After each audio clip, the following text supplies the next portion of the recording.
প্রতিভা দেবী বিধবা হওয়ার কারণে ছোট্ট ভাড়া ঘরে থাকতেন। ভাড়া ঘরে মালিকের 14 বছরের ছেলে অনিক তার প্রতি নজর দিতে শুরু করে। প্রতিভা দেবী যখন বাথরুমে যেতেন তখন বাথরুমের জানালা দিয়ে উঁকি মারে। সে দেখে প্রতিভা দেবী সম্পূর্ণ পোশাক ছাড়া অবস্থায়। এই দৃশ্য দেখার পর একদিন রাতে তার সাথে সেটা শুনলে আপনার গায়ের লোম খাড়া হয়ে যাবে। কারণ প্রতিভা দেবী একজন বিধবা মধ্যবয়সী মহিলা। সে দেখতে অনেক সুন্দরী। কলকাতার রূপনগরে একটি ছোট্ট ভাড়া করা ঘরে থাকতেন। তার স্বামী 3 বছর আগে এক মর্মান্তিক দুর্ঘটনায় মারা গিয়েছিলেন। সেই থেকে তিনি একা এই পৃথিবীতে বেঁচে থাকার লড়াই চালিয়ে যাচ্ছেন।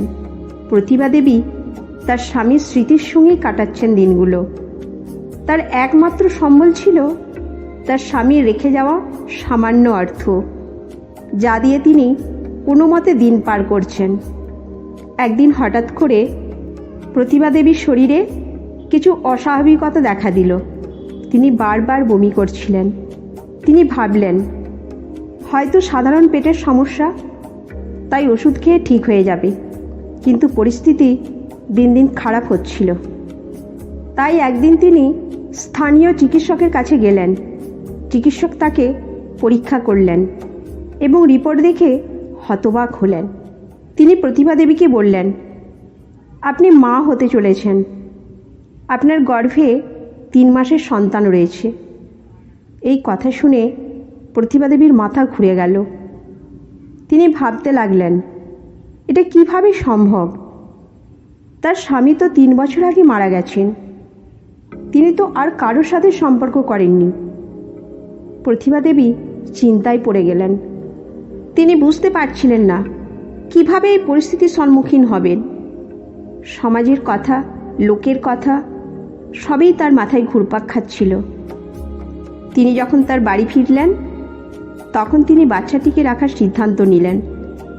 তিনি জানতেন এটি একটি কঠিন সিদ্ধান্ত, কিন্তু তিনি তার গর্ভের সন্তানের প্রতি দায়িত্ব পালন করতে চান। রূপনগরের বাসিন্দা রণজিৎ এবং তার পরিবার। রণজিতের স্ত্রী কুসুম এবং তার ছেলে অনিক। অনিক বয়সে 14 বছর, একটি জিদ্দি ও নটখট ছেলে। একদিন অনিক তার বন্ধুদের সাথে ক্রিকেট খেলছিল। খেলার সময় তার বলটি গিয়ে তার চাচার বাড়িতে পড়ে। বলটি আনতে গিয়ে অনিক তার চাচা এবং চাচিকে আপত্তিকর অবস্থায় দেখতে পায়। এই দৃশ্য দেখে তার মনেও নানা কুবিবেচনা আসতে থাকে। সেই দিন থেকেই অনিকের মনে পরিবর্তন আসে। সে শারীরিক সম্পর্কে আগ্রহী হয়ে ওঠে। তার চাচা চাচির ঘটনাটি তার মনে গেঁথে যায়। তখন থেকে সে তার চারপাশের প্রতিটি মহিলার প্রতি সন্দেহজনক নজরে তাকাতে শুরু করে। একদিন অনেক শুনতে পায় যে তার বাড়িতে একটি নতুন ভাড়াটিয়া এসেছেন, প্রতিভা দেবী। সে জানে যে প্রতিভা দেবী একজন বিধবা। এই তথ্য তার মনে কৌতূহল জাগায়। সে প্রতিভা দেবীর প্রতি নজর দিতে শুরু করে। প্রতিভা দেবী যখনই বাইরে যেতেন অনিক তার পেছনে পেছনে যেত। একদিন প্রতিভা দেবী যখন বাথরুমে ছিলেন তখন তিনি জানতেন না যে তার ব্যক্তিগত মুহূর্তগুলি অনিকের কৌতূহলের লক্ষ্যবিন্দুতে পরিণত হয়েছে। অনিক প্রতিভা দেবীর প্রতি তার গভীর আকর্ষণের কারণে বাথরুমের জানালা দিয়ে উঁকি মারে। সে দেখে প্রতিভা দেবী সম্পূর্ণ পোশাক ছাড়া অবস্থায়।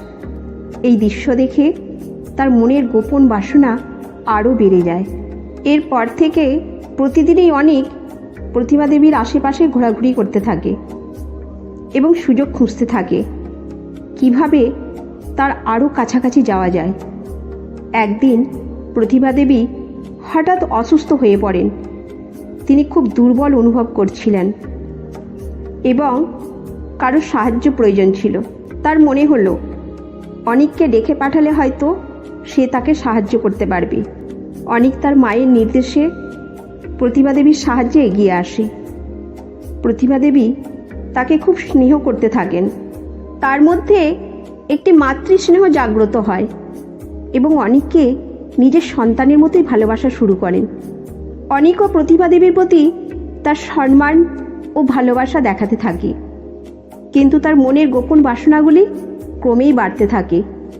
অনিক প্রতিভা দেবীর প্রতি তার আকর্ষণ প্রকাশ করার জন্য সুযোগ খুঁজতে থাকে। এক রাতে যখন প্রতিভা দেবী গভীর ঘুমে আচ্ছন্ন ছিলেন, অনিক সাহস করে তার ঘরে ঢুকে যায়। সে ধীরে ধীরে প্রতিভা দেবীর গায়ে হাত রাখে এবং তার শরীরের প্রতি লালসা দেখায়।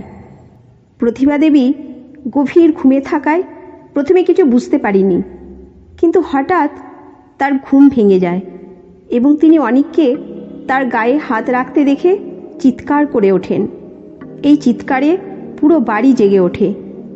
প্রতিভা দেবীর চিৎকার শুনে সবাই দৌড়ে আসে এবং অনিকের বাবা মা তাদের ছেলে একটি আপত্তিকর অবস্থায় দেখতে পান। প্রতিভা দেবী তৎক্ষণাৎ সবাইকে জানান যে অনিক তাকে উত্ত্যক্ত করছে। এই কথা শুনে সবাই হতবাক হয়ে যায়। অনিকের বাবা মা তাকে তিরস্কার করেন এবং পুরো পরিস্থিতি নিয়ে চিন্তিত হয়ে পড়েন। প্রতিভা দেবী কান্নায় ভেঙে পড়েন এবং অনিকের মা তাকে সান্ত্বনা দেওয়ার চেষ্টা করেন।